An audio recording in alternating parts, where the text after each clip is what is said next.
السلام عليكم ورحمة الله وبركاته. ازيكم يا حبايبي؟ عاملين ايه؟ يا رب تكونوا في احسن صحة واحسن حال. معاكم فيديو جديد من قناتي دلع كرشك مع مطبخ ميدو وميزو. لو اول مرة بتشوف القناة ما تنسيش تعملي اشتراك وتفعلي الجرس علشان يوصلك مني كل جديد. ما بقتش وصفة الغلابة يا جماعة، ولا بقت ايه وصفات اخر الشهر اللي نسلك بيها. الكيلو وصل مبلغ وقدره.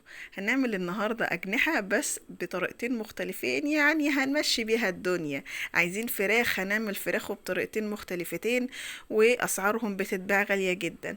عندي هنا كيلو من الاجنحة هقسمه نصين. اول وصفة معايا جبت كوباية من الدقيق وشوية بهارات كده، عبارة عن ملح وفلفل اسود وبهارات فراخ وبابريكا وكاري وكركم، توم باودر، بصل باودر، وزودتهم كده شوية مية وهنقع فيهم، يعني هتبل فيهم الأجنحة بتاعتي. هسيبها بقى في التتبيلة دي كده، يعني هنقول من بالليل ليلة كاملة ونحطها في التلاجة، يعني تسيبيها بقى وتشوفي اللي وراك. تاني حاجة بقى، أنا عندي برضو نص الأجنحة قسمتها نصين، اللي هي الدبوس بتاع الجناح والحتة اللي هي بتبقى معادي بتاعة الكتف.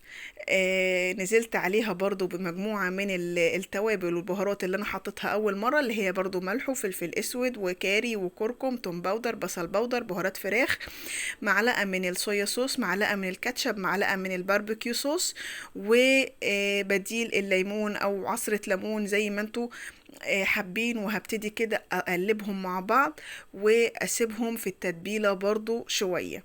عايزة اقول لكم ان الفراخ دي طعمها كان تحفة جدا.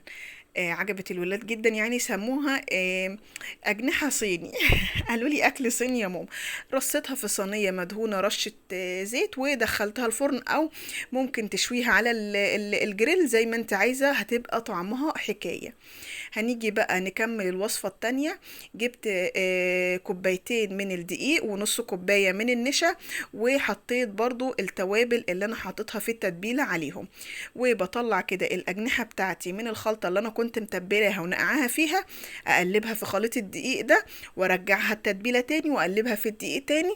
وبكون مجهزة عندي زيت غزير وسخن على النار، بحط فيها أجنحة الفراخ واحمرها لحد ما تستوي معايا على نار متوسطة وتاخد اللون الذهبي الجميل اللي انتوا شايفينه ده. طعمها تحفة وريحتها تحفة، والقرمشة بقى خطيرة خطيرة خطيرة. لو وصلت لحد هنا ما تنسيش اللايك، علشان عايزة الفيديو بتاعنا يلعلط لايكات. طبعا يا جماعة أسعار الفراخ رايحة في داهية الأيام دي، يعني الأجنحة دي كنا بنجيبها ب11 جنيه ولما كانت بتبقى غالية أوي كانت ب25 جنيه، دلوقتي وصلت ل70 و80 جنيه.